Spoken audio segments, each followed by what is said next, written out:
નમસ્કાર, અતુલ કાનાણી, પ્રમુખ અમરેલી જિલ્લા ભાજપ। છેલ્લા 1 વર્ષથી હીરા ઉદ્યોગમાં ખૂબ જ મંદીનો કપરો સમય ચાલી રહ્યો છે।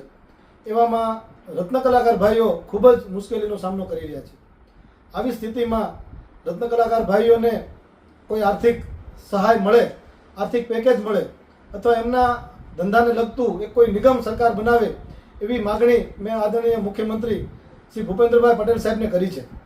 ત્યારે અમરેલી જિલ્લામાં ખાસ કરીને જોઈએ તો કોઈ મોટો એવો ઉદ્યોગ ધંધો નથી, રાજુલા અને જાફરાબાદને બાદ કરતા।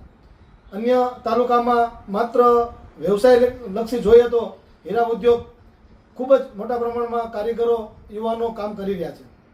સુરત હોય, મુંબઈ હોય, નવસારી હોય, ભાવનગર હોય, અમદાવાદ હોય, આ વિસ્તારમાં હીરાના રત્ન કલાકાર ભાઈઓ પોતાના વ્યવસાય અર્થે વતન છોડીને શહેરોમાં સ્થાયી થયા છે અને ત્યાં હીરાના વ્યવસાય સાથે જોડાયા છે।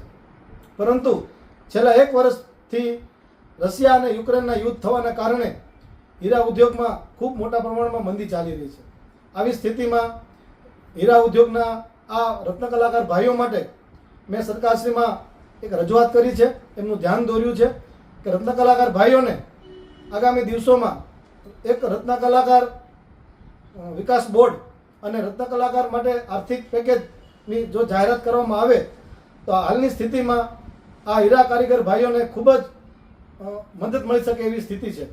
ત્યારે ફરી વખત હું ગુજરાતના મુખ્યમંત્રીશ્રીને વિનંતી કરું છું કે આ રત્ન કલાકાર ભાઈઓ માટે યોગ્ય નિર્ણય લઈને એમને મદદરૂપ થવા માટે ફરી વખત વિનંતી સાથે રત્ન કલાકાર ભાઈઓના આ જે એમની સમસ્યા છે એમના હું આજે એમની સાથે ઊભો છું।